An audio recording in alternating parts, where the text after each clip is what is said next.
Hello, good humans. It's me, Amanda, and welcome back to Self with Amanda. On this podcast, I share ideas, experiences, and have conversations to explore the self. By developing our own self awareness, we can better show up for ourselves and those around us, and hopefully all live happier and healthier lives.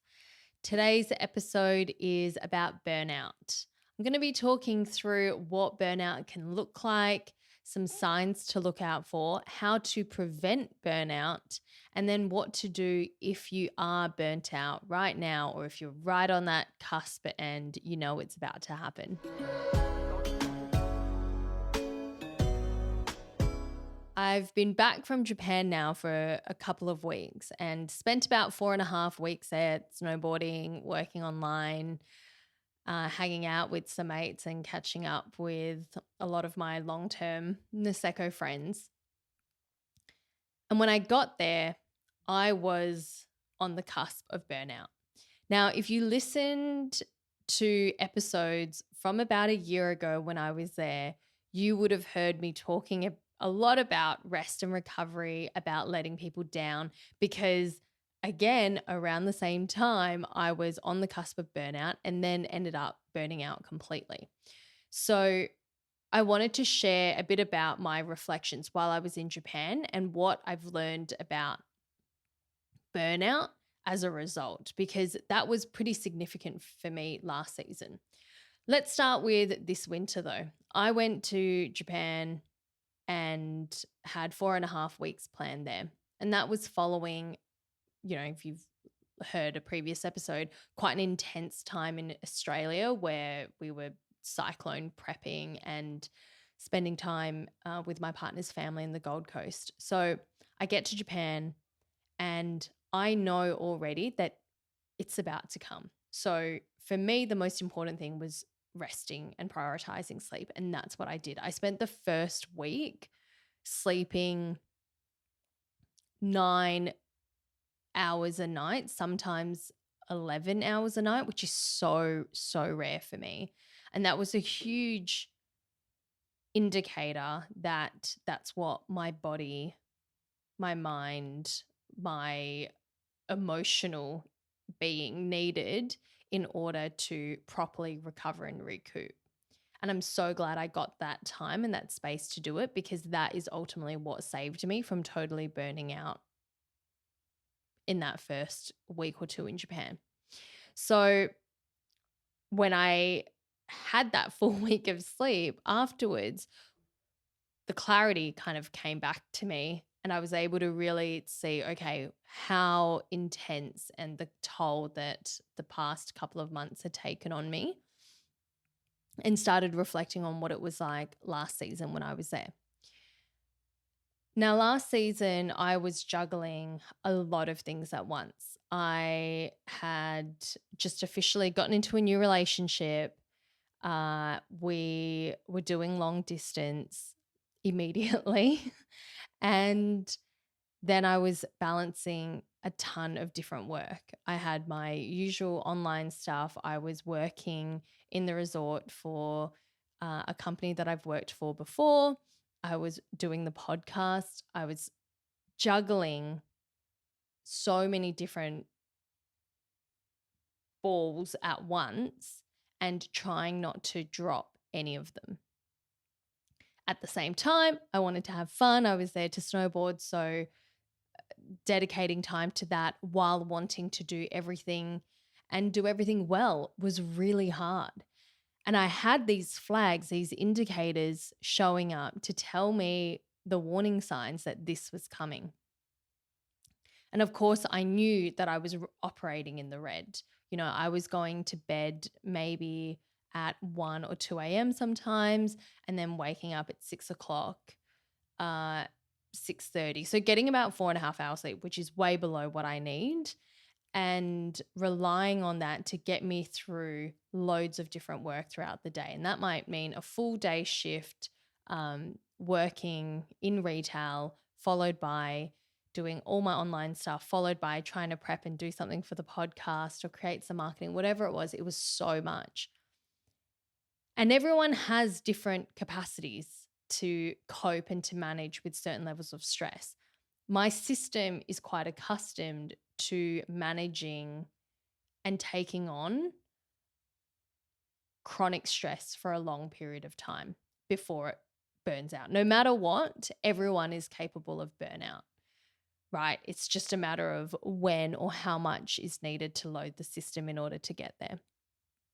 And this, of course, went on for about a couple of months, and then it was just wearing at me. And I knew that I was burnt out when one day I woke up and it was a powder day. We had had so much snow overnight. It was my day off work. I woke up in the morning and I didn't want to go snowboarding at all. And that might sound a bit silly. It's like, yeah, wow, well, what's the big deal? That is not who I am. I love the snow. I would ordinarily never miss a powder day. I am more than happy to get up early. You know, I'm a morning person, and I would always create space for that because it's epic. Like when the weather's on, you don't have no control over it. And so I would be someone who is so excited, would wake up early normally and be out there on the snow. But this particular day I woke up and I was in bed and I couldn't even fathom the idea of getting out of bed that day. I remember messaging David, my partner, and asking if he was free to talk. And I was like, I'm not in a good way. And so we made some time and I laid in bed, I think, for another hour or two. And I eventually got on the phone with him and I cried for about 3 hours. And that's, again, quite unusual for me. Everyone needs a good cry. And I love crying when I need to cry. But for me to just have this breakdown and to feel this load of exhaustion was a clear sign that I was totally burnt out at that point. And so I want to start by talking about what burnout actually is, right? So for me there, and if you're listening and you've experienced burnout, you're probably going to relate to this. Burnout is a state of complete mental, physical, and emotional exhaustion. And for me, the way that I describe it and feel it is that my tank is completely depleted and at zero. I have nothing left to give to anyone. But most importantly, I have nothing left to give to myself.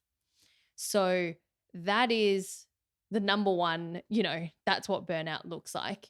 And then in terms of how it also, what burnout is, and then in terms of what it can also look like, total hopelessness and loss of motivation for everything. So it's not just about being down or sad for a day. It is, wow, there's no point to any of this. And for me, as someone who is typically quite an optimistic, hopeful person who really aims to operate in the present and looks forward to the future, that day laying in bed, I just thought everything was pointless and felt this huge sense of hopelessness that I wasn't going to get out of that. And I recognize that burnout, some signs of burnout can cross over into depression as well. And so I'm mindful of this as I'm sharing that this is not to say that if you experience some of this, like, oh, you might be depressed. And I'm not a psychologist or a therapist and not here to diagnose any of that. I'm talking specifically here about burnout. And if you suspect that you might be burnt out, but there actually might be more to it, then I would definitely recommend you speak to someone. So burnout typically happens as a result of chronic stress on the system, and the system being like your whole system, your nervous system, being unable to come back to a state of equilibrium and feeling regulated. being able to manage that stress.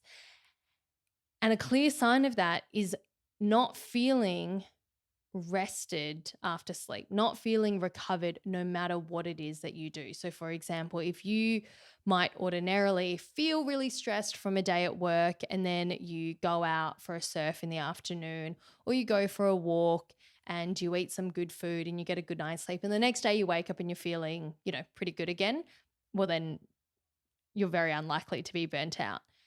Whereas if you are burnt out, if you're in that, you can do all of those things and you wake up and nothing feels different. You will find it very challenging to get out of bed. You will be unmotivated to do anything, and it will feel like the world is void of any hope. You're not feeling purposeful. You are totally drained and you don't want to do any of the things that you usually do or enjoy doing.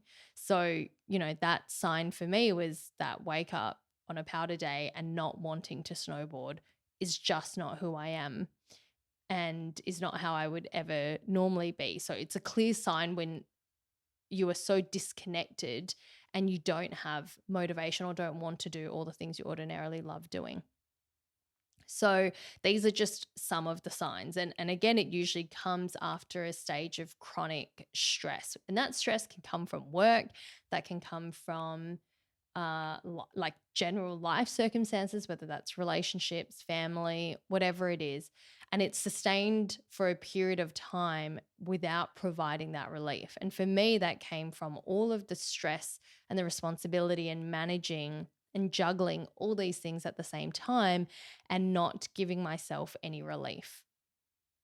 And when you're there in a state of burnout, the thing that's needed there to recover is time and adequate space, first of all, for the system to be able to recover, which might mean stopping a lot of the things that you're currently juggling. And that was the case for me. I ended up having to resign from my retail work that I was doing in the resort, a job that I really enjoy, working for a manager who's one of my good mates. And it was so tough for me to make that decision and to let people down. And that feeling of letting people down, the guilt that's involved with that, is even more exacerbated when you're burnt out because you don't have the regular emotional regulation tools. You are way less able to self-regulate and to move through those feelings kind of in a healthy way. And so I felt the enormity of all of this, and it felt like the weight of the world was on my shoulders and that I was letting people down. It was just a huge dark hole in me is what it felt like. So, and I had my one of my best friends come and visit while I was there, and it was very challenging for me to be fully present with her. Even David came to visit while I was there, and same thing, like slowly recovering took me a good month and a half to 2 months to get to a place where not even that I was like fully recovered, where my tank didn't regularly feel like it was at zero almost every day or almost every other day. So taking that time and space is needed, and then re-implementing healthy routine and structure is needed. So the challenging thing is when you have a total loss of motivation is to be able to implement these things.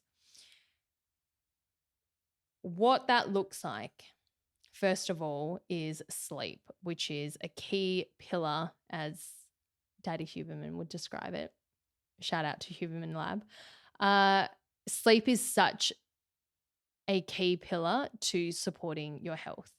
And I love sleep so much. And that means making active decisions to go to bed early, to wake up early, to get sunlight in the morning, and to actively choose to do things that are going to get me out of bed. And that might be some yoga on the floor of my bedroom. That might mean sitting right in front of the window to do my meditation. So I'm looking outside and I'm taking small steps. My recovery out of burnout was really small steps at a time. There's no way that I could commit to doing, a full hour of yoga when it was one of the last things I wanted to do, but I know is one of the greatest things that supports my health and my reconnection to self. So it was just taking these tiny steps of going, okay, I'm going to get out and just move for 5 minutes, and I'm just going to sit here and breathe for a few minutes. And so it's slowly reintroducing these practices. Sleep, coming into some routine practices and habits is the second thing. Avoiding alcohol is a big key thing because alcohol is a depressant. And of course, if you have hangovers and stuff as well, it's not going to make it any better. And just generally for supporting your health, it's not going to be something that is going to help you recover. It might mask some things and momentarily make you feel better for a couple of hours while you're having fun, but ultimately it's not going to help you come out of burnout. So where are we up to? Number 4, having supportive people around you who can really understand and support you through this. I understand that not everyone has a great group of people around them as much as I hope everyone does. So, if you have even one person that you can reach out to and say, hey, I am fully burnt out and I just need some support and someone to talk to and perhaps help keep me accountable a little bit, and to just check in. And that being able to vocalize that and actually put words to it and say that you're burnt out can be a big sense of relief and a release for some people. In an ideal world, though, I would love if we never get burnt out and we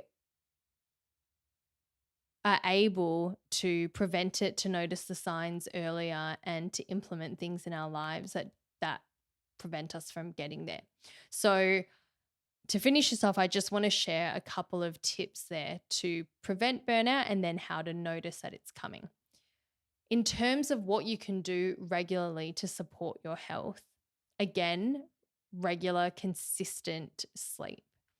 So sleeping early and around the same time, meaning within 1 hour of your usual bedtime, and waking up again within 1 hour of your normal wake up time for the amount that you need. And everybody's different. Something that I do is I prefer to go to bed early and wake up to no alarms and wake up to sunlight. That has been a massive change and improvement in my life. Being able to wake up with the sun means that I wake up a lot more naturally, and I personally feel a lot more rested because I'm coming out of sleep at a natural time and in a natural part of my sleep cycle and rhythm.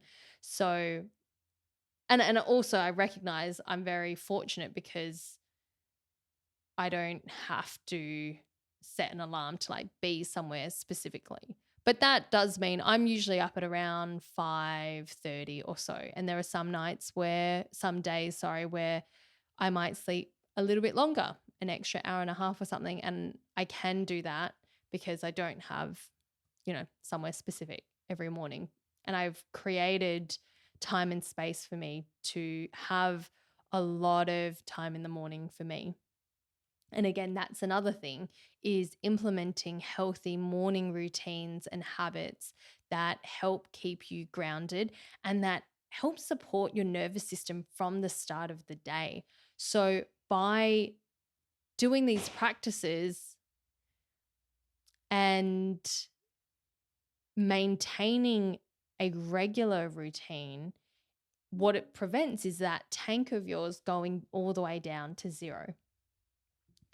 Some Something else I would say is movement. I'm a huge advocate for movement. Of course, that helps to maintain a mind and body connection as well, because our body tells us so much.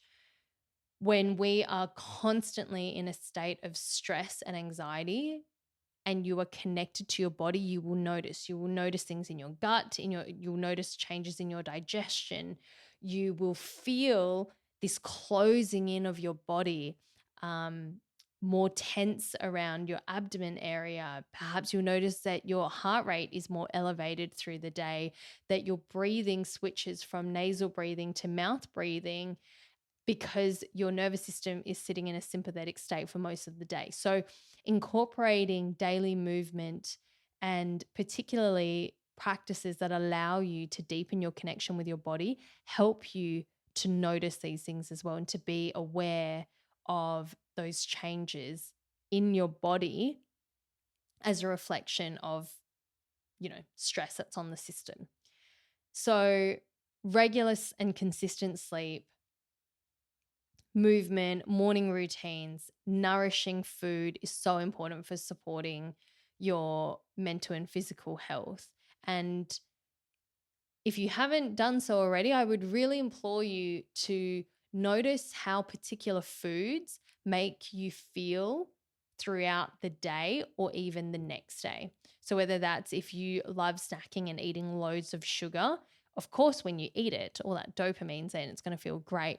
Notice how you then feel a few hours later or perhaps the next day, if there's any kind of come down from that sugar high, and if emotionally that's something that you want. That's just questions to ask. And I know which food,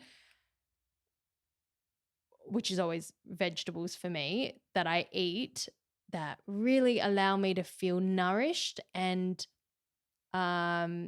feel really great, through the day. I have more clarity of mind and I sleep better on, having eaten particular foods as well and avoiding some other food. And I think that's important for each person to figure out for themselves.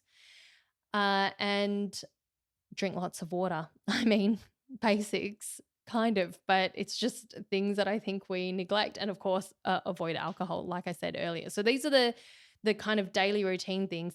And then to support your nervous system, developing tools and resources to help you self-regulate and manage stress.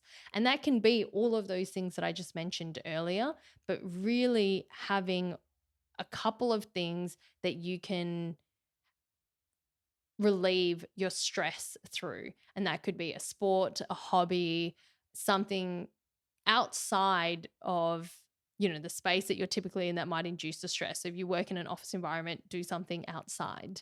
And yeah, find these resources that you can draw on to help relieve and manage that stress, rather than having to wait until it builds up to the end and then you're in a state of burnout. So these are just some tips on what you can do and implement in your regular routine. And then the signs to notice in that pre-burnout stage is if you start noticing yourself being less patient, these changes in who you are fundamentally, right? Like when you're feeling good and you're connected to self, who are you? How do you behave? How do you your thoughts show up? How do your behaviors show up? How do you treat other people? Are you then a bit more reactive? Do you notice yourself feeling more stressed when you wake up, more anxious when you wake up regularly? Start to notice these patterns. And when it becomes something that's not just, a bad day here or there, or there's a few days of extra stress at work and you're kind of managing that and then it's fine. If you notice that this is building and it's starting to become something that you are regularly feeling and experiencing over the course of a couple of weeks and then into 3 or 4 weeks, into a little bit more, you are heading towards burnout. And then again, it's essentially doing the things that you would do in burnout, finding time and space and taking yourself back to a state of equilibrium and being able to manage that. And that might mean reprioritizing things, saying no to work. That might mean taking some time off work to get yourself to recover, because spending a week to recover to avoid that potential burnout is going to be far more time saving, if you want to call it that. But it's a much healthier thing to do in order to avoid burnout, rather than get there and then have to take 2 or 3 months to recover. And that's no judgment. Like, I have let myself get to a point of burnout several times in my life, and it's not something that I recommend or enjoy at all. And a lot of those times I saw the signs coming and it felt like it was just getting ahead of me. So I understand what that can be like when it's all just a bit too much and you feel totally out of control and you just end up getting there. But my hope is that, if you're listening to this and you're even nearly there or something, that this is your reminder to take time for yourself and make more drastic changes. So if your regular routines aren't helping, then you need to do something different. And that might mean getting outside support. If you don't have close friends and stuff who might be able to help, then that might mean seeing a professional to support this so that you can really avoid and get out of that and come back to a good, healthy state. So this was just a bit about burnout. I hope that it's been valuable for you listening. And this time of the year, early on, we are so motivated to do big and great things. And that's an awesome thing. And I hope for you, whatever it is that you're out there doing in the world, doing incredible, great things, that you continue to support your mental, physical, emotional, sexual health, your health holistically, in order to keep yourself in a good state that is sustainable for you and to keep your system regulated and feeling good and connected to self. So that's all for today. Thank you for listening. You can listen to this podcast anywhere you get podcasts, and you can watch it on YouTube as well. Please rate and review the show if you enjoy it. I release episodes every Thursday, and I will see you next week. Bye.